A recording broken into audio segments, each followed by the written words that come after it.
Olá, minha amiga, olá, meu amigo do canal Raciocínios Espíritas. Tudo bem? Olha eu aqui novamente. Eu sou o professor Danilo Cruz, sou voluntário do canal. Estou aqui hoje para continuarmos o nosso estudo da obra Sabedoria do Evangelho, de Carlos Torres Pastorino. Hoje nós chegamos na página 100, quando vamos falar sobre alguns dos ensinamentos trazidos por João Batista, o maior dentre os nascidos de mulher, como disse Jesus. Pois bem, hoje nós aprofundamos um pouco a preparação para a chegada de Jesus no seu ministério de paz. Pois bem, o que é que Pastorino tem para nos trazer com relação a esses momentos específicos da vida de Jesus? Vamos ver, vamos tentar pegar um pouquinho do que ele traz dos evangelhos de Lucas e de Mateus a respeito de João Batista. Então ele diz o que? Ele fala o capítulo se chama Instruções de João Batista.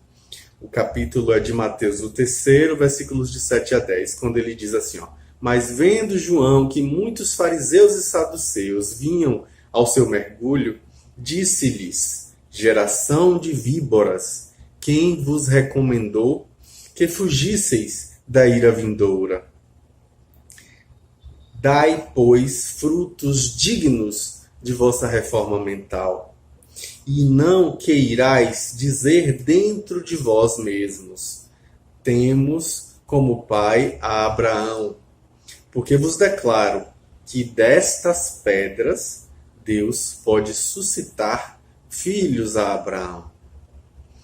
O machado já está posto à raiz das árvores. Toda a árvore, pois, que não dá bom fruto, é cortada e lançada ao fogo. Esse é o capítulo de Mateus. E Lucas, lá no capítulo 3, versículos de 7 a 14, ele diz assim, dizia então as multidões que saíam para ser mergulhadas por ele, abre aspas, geração de víboras, quem vos recomendou que fugisseis da ira vindoura?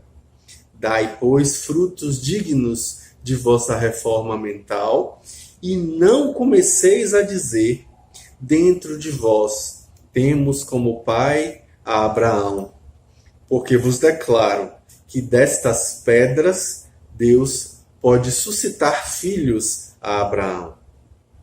O machado já está posto à raiz das árvores. Toda árvore, pois, que não dá bom fruto, é cortada e lançada ao fogo. Perguntava-lhe o povo, abre aspas, que havemos então de fazer? Fecha aspas. Respondeu-lhes, abre aspas, aquele que tem 2 túnicas, dê uma ao que não na tem, e aquele que tem comida, faça o mesmo. Fecha aspas.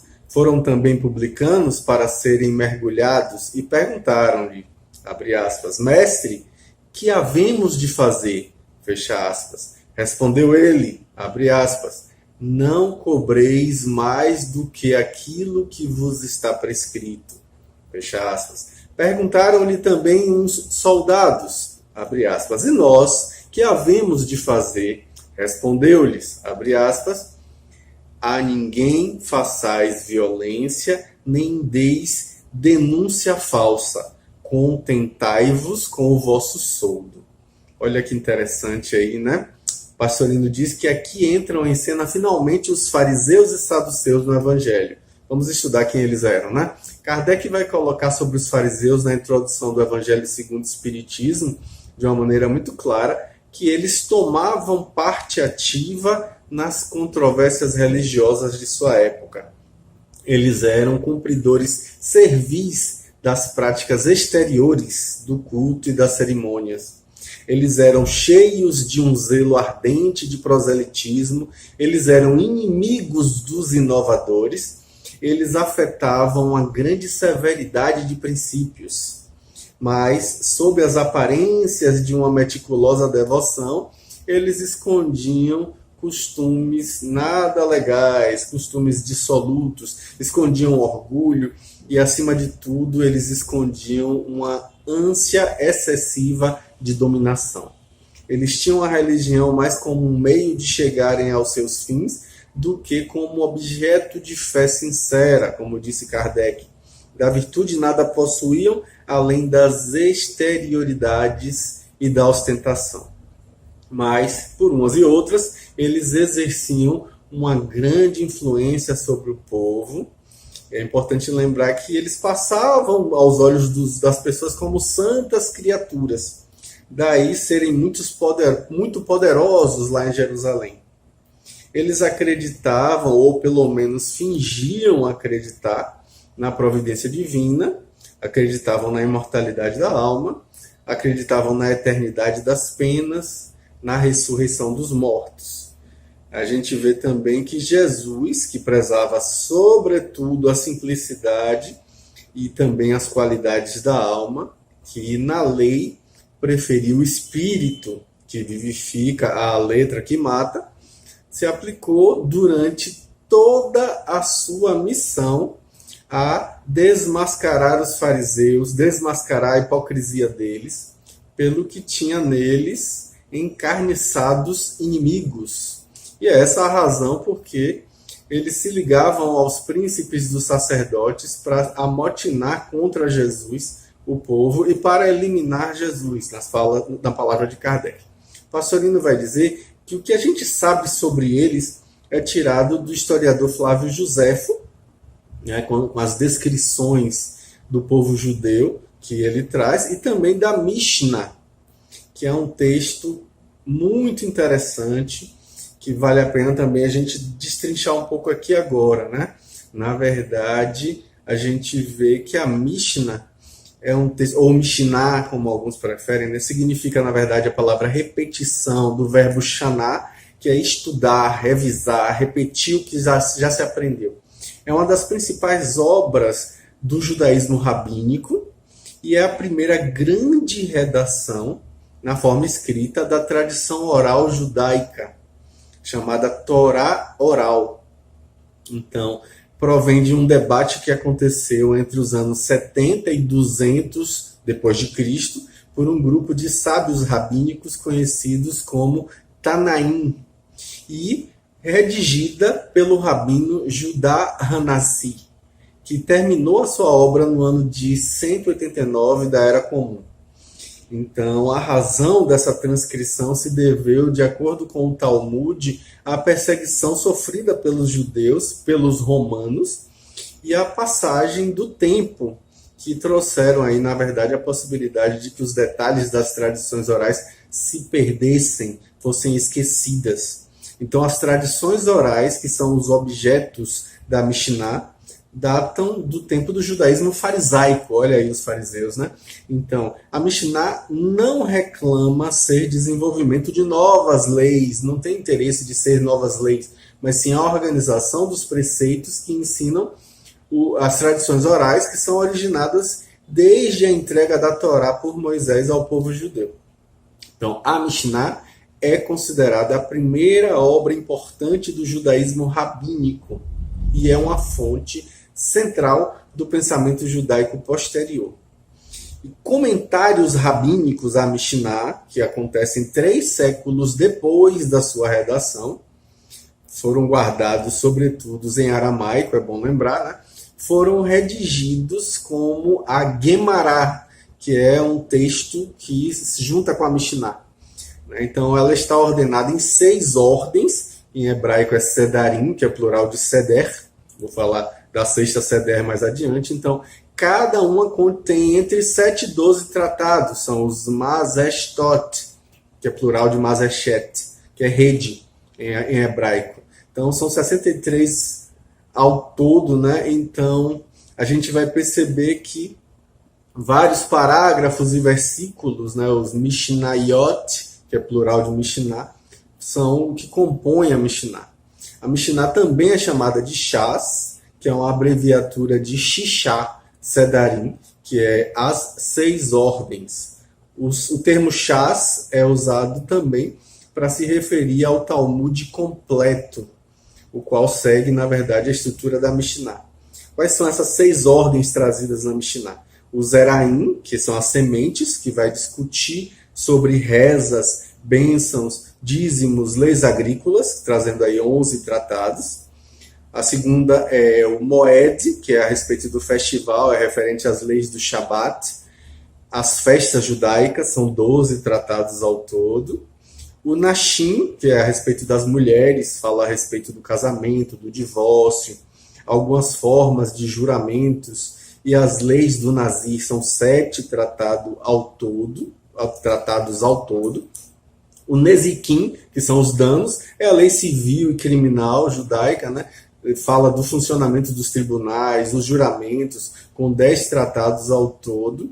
O Kodashim, que são as coisas sagradas, que é a respeito dos rituais de sacrifícios, todas as atividades do templo, todas as leis alimentares, e aí traz 11 tratados que são seguidos à risca pelos judeus.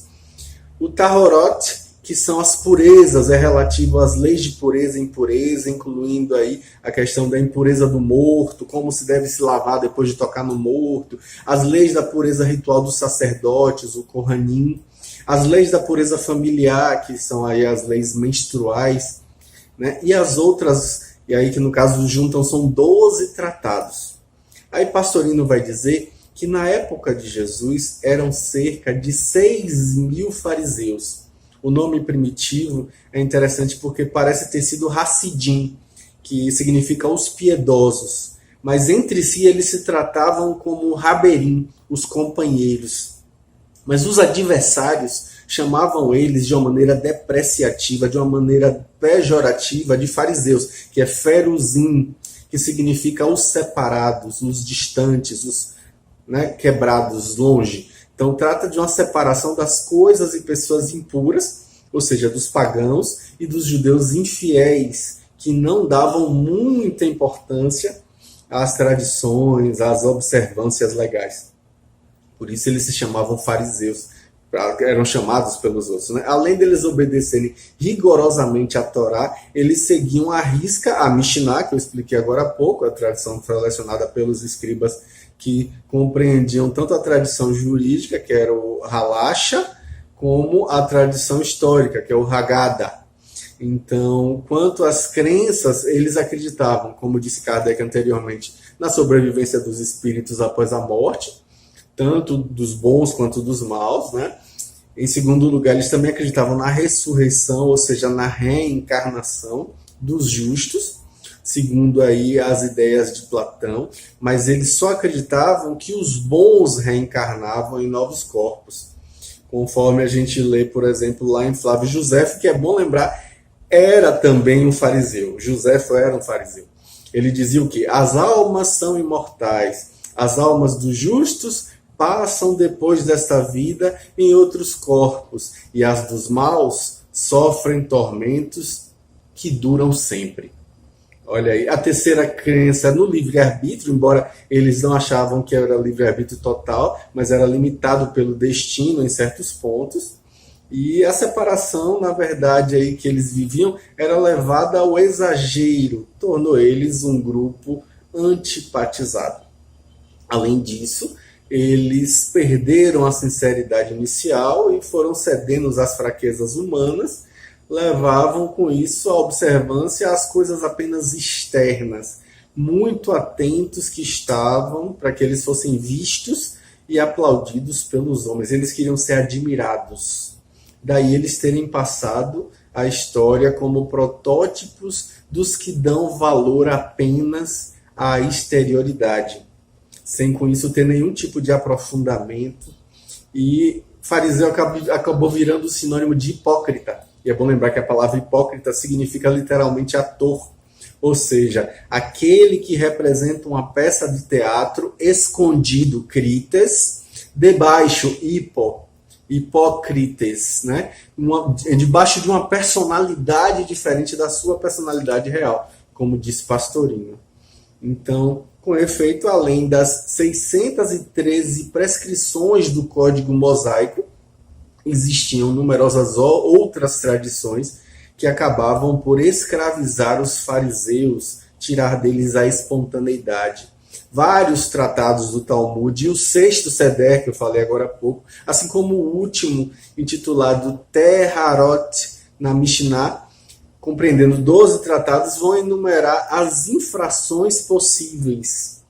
O receio de errar para eles, na verdade, paralisava os espíritos, né? E a religião se tornou um formalismo mesquinho. O homem, então, passava a julgar-se justo por suas próprias forças, obra de suas próprias mãos, porque ele jejuava segundas e quintas-feiras, e também porque ele cumpria a lei. Isso levava, obviamente, a qualquer um a presunção, a um excesso de amor próprio, a um orgulho fomentado aí, sem dúvida alguma, por uma hipocrisia terrível, porque eles se julgavam muito melhores e muito superiores aos outros. Com relação aos saduceus, Kardec também, na introdução do Evangelho segundo o Espiritismo, vai nos apresentar os saduceus, dizendo que eles eram, na verdade, uma seita judia, que se formou por volta do ano 248 a.C., e cujo nome, na verdade, veio de Sadoc, o seu fundador. Eles não acreditavam na imortalidade, eles não acreditavam na ressurreição, eles não acreditavam em anjos bons ou anjos maus, nada disso. Eles acreditavam em Deus, só que sem esperar nada após a morte. Eles só serviam a Deus tendo em vista as recompensas temporais, aqui mesmo encarnados do tete-a-tete da Terra, ao que, segundo eles, se limitava à providência divina. Era isso aí, ponto final. Então, desse jeito que eles pensavam, eles tinham a satisfação dos sentidos físicos como o objetivo essencial da vida. Então, com relação às escrituras, eles se atinham, na verdade, ao texto da lei antiga, mas eles não admitiam a tradição nem interpretações de qualquer natureza.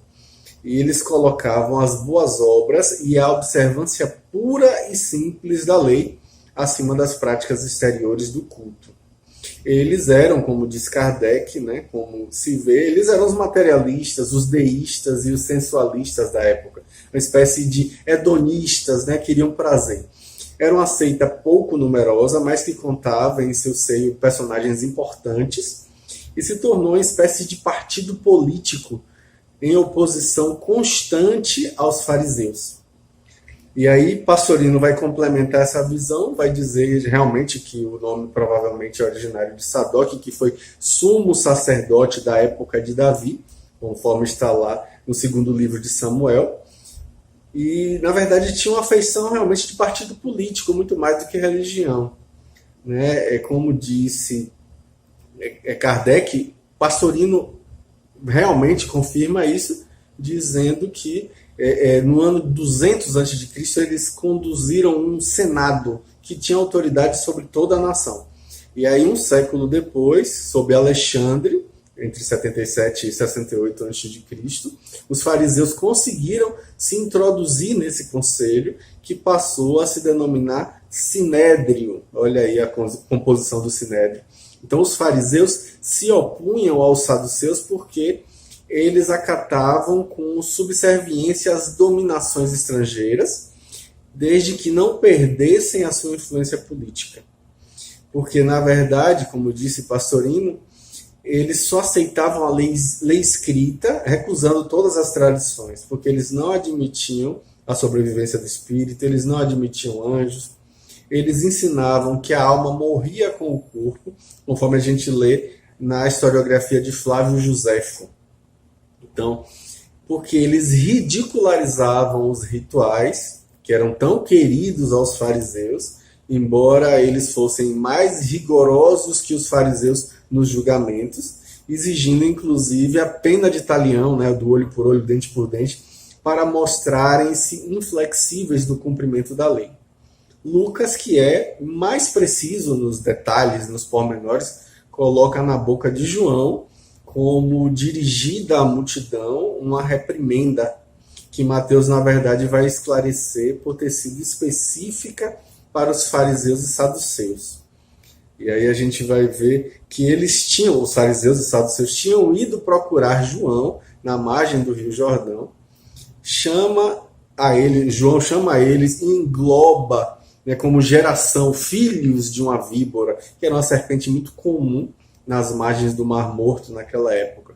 É bom lembrar que a víbora é cheia de astúcia, cheia de veneno, e ao invés de se abrigar sob as areias, como em outros lugares, essas de lá especificamente fugiam das enchentes imprevisíveis do Rio Jordão, vivendo sobre as árvores. A isso é o que alude João, quando indaga quem lhes havia ensinado a fugir da ira vindoura. Isto é, na verdade, a ação do karma, que lhes era devido por seus erros e por seus enganos. E aí ele pede não palavras e confissões, simples arrependimentos, não, ele pede frutos, ou seja, obras que comprovem que realmente aconteceu a reforma mental. E depois ele desilude os fariseus e os saduceus quanto à esperança de obter alguma vantagem só por seus títulos de filhos de Abraão. E aí vem isso esclarecer que não basta estar filiado a esta ou aquela doutrina religiosa, a esta ou aquele verniz social, não bastam os privilégios de raça, não basta só o merecimento, não basta só isso, tem que ter merecimento pessoal, tem que ter merecimento individual, né? João alude a seguir as pedras da qual Deus pode suscitar filhos de Abraão. É interessante porque a gente percebe que a frase, para os que conhecem as leis da evolução, não tem nada de absurda, né? Porque todos nós vamos evoluir do reino mineral ao reino angelical, né? Então, já passamos pela fieira dos milênios, pelo estágio do mineral, das pedras, e chegamos ao estado atual, na verdade, né? Então, a evolução prossegue sempre, como disse Pastorino, e inclusive os pagãos conheciam essa transformação e expressaram numa história grega famosa de Deucalião e Pirra. Deucalião, que era casado com Pirra, e Zeus julgou que os homens da Idade de Bronze estavam muito viciados e por isso resolveu inundar a terra com um dilúvio. Opa, essa história parece com outra famosa, né? Então deles só escapariam os dois justos, Deucalião e Pirra. A conselho de Prometeu, eles dois construíram a arca. Opa, essa história eu conheço, hein? Onde eles passaram 9 dias sobre as águas, depois desembarcaram nas montanhas da Tessália. E aí chegou até eles Hermes, da parte de Zeus, oferecendo que eles escolhessem o que eles quisessem. Então eles pediram que Zeus lhes desse companheiros. Receberam eles, então, a ordem de jogar por cima de suas costas os ossos de sua mãe. Pirra julgou que isso seria uma impiedade, mas Deucalião entendeu a mensagem, compreendeu que se tratava, na verdade, de pedras, os ossos da Mãe Terra. Né? As pedras são os ossos da Mãe Terra. Então, as pedras que Deucalião lançava tornavam-se homens e as que Pirra lançava tornavam-se mulheres. Isso aí a gente vê em Ovídio, no seu livro Metamorfoses, ele vai contar esse mito. Então, Pastorino continua dizendo que a frase vigorosa e a imagem de rara felicidade literária, que é trazida como sendo a figura do lenhador com o machado já em posição de derrubada, justamente para desarraigar, desenraizar as árvores que não produzem bons frutos, para transformar elas em lenha, transformar em luz, transformar em fogo, em calor. Então, é alguma coisa útil. Não tem tempo para perder, é hora de se apressar, para que não seja tarde demais. É o que Pastorino nos chama a atenção. Então, Lucas prossegue exemplificando os ensinos de João, nos dando aí 3 respostas típicas. A primeira, ao povo, que deve ser ajudar e servir, distribuindo o que for supérfluo com os que necessitam. E é bom lembrar que para que ter 2 túnicas se nós só vestimos uma de cada vez? E tendo uma guardada em casa, a gente vai ver aí, sem remorso, alguém que está nu ao nosso lado? Como é isso? E tendo comida, a gente vai deixar morrer a míngua, o nosso próprio eu em outro corpo a morrer? Não dá, né? Aí A segunda, aos publicanos, cobradores de impostos, João diz para não cobrar mais do que está prescrito, ou seja, limitar-se à justiça. 3, aos soldados, não fazer violência nem dar denúncia falsa, falso testemunho, assim como satisfazer-se com o que se ganha. São aí, como vemos, ações externas, ações da personalidade. Na verdade, é o mínimo que se pode exigir de quem deseja progredir espiritualmente. Embora, como diz Pastorino, nada disso constitua ascensão espiritual real, todavia é uma preparação para a ascensão espiritual. O andaime, como diz Pastorino, não é a casa, mas sem o andaime, a casa não se ergueria do chão. Então, o que João pede é divisão fraterna dos bens, justiça nas cobranças, energia sem violência, não caluniar ninguém e conformar-se sem ganância. Aos humildes, o povo, os pecadores, os soldados, João se dirige com brandura. João se dirige de uma maneira muito diversa das inventivas contra os poderosos, os saduceus, e contra os vaidosos, os fariseus. João apresenta aí os conceitos de dever sem exagerar nos direitos, sem prejudicar ninguém, sem qualquer tipo de abuso. Em resumo, é caridade e justiça, como pregava Isaías. Isaías diz assim, ó, dividir o pão com o faminto, abrigar os pobres sem teto, vestir os nus, não furtar-se aos deveres diante dos irmãos. Lá no livro de Isaías, capítulo 58, versículo 7. Existe muita gente que procura se iludir e iludir os outros no caminho do progresso da evolução espiritual, diz Pastorino. Os fariseus hipócritas, em sua espiritualidade formalista externa, no seu verniz social, cheio de rituais complicados e minuciosos, julgando-se superiores, correm apressados para serem os primeiros a usufruir das vantagens religiosas, com a intenção de receber elogio do povo.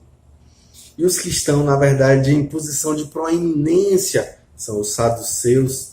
Embora sejam materialistas de convicção, eles ambicionam ser tidos como rigorosos no cumprimento da lei, justamente para não perderem as suas posições de mando, para não perderem sua influência.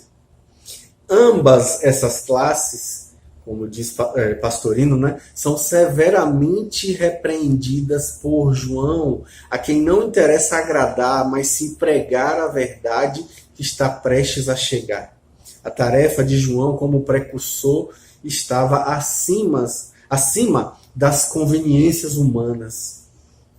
Ele não se importava em angariar adeptos, em angariar bajuladores, nem em número de criaturas, nem a elevada posição social ou religiosa dos seus discípulos. Na verdade, a sua missão era despertar os amadurecidos que aguardavam no imo do coração a voz de comando. No arauto se deixava levar de respeitos humanos, mas falava abertamente, e embora soubesse que estava sujeito a ser abandonado e depois combatido e perseguido, justamente pelos grandes do mundo do seu tempo, da sua religião, a verdade tinha que ser proclamada desassombradamente, nos diz Pastorino, apesar das dolorosas consequências terrenas que pudessem daí advir. Então, Pastorino diz que o momento crucial estava à porta. O machado que derrubaria as vaidades ilusórias já estava frente à raiz das árvores. E se não houvesse sinceridade nos grandes, os pequeninos, humildes e ignorantes perante o mundo viriam tomar-lhes o lugar. Embora pedras, ainda presas da letra, se transformariam em filhos de Abraão, em eleitos no reino dos céus. Pastorino diz que os rebeldes e fingidos seriam lançados no fogo do karma da ira vindoura. Mas todos os que demonstram real arrependimento e todos os que demonstram boa vontade eficiente de trilhar a nova senda, esforçando-se de alma e corpo, esses sim serão aproveitados, desde que substituam os erros do egoísmo pela sincera caridade, os erros da usura pela generosidade translúcida, os erros do abuso pela benevolência, os erros da violência pela cordialidade, os erros da crítica acerba pela compreensão, os erros da ambição desmedida pela conformação resignada. Olha que convite aí, hein? Que Pastorino nos faz para que a gente desperte para perceber o que realmente interessa. É João preparando o terreno. Semana que vem a gente volta a falar mais de João, né? E aí a gente vai já se permitindo abrir os corações para a chegada da mensagem de Jesus. Até semana que vem. Um grande abraço.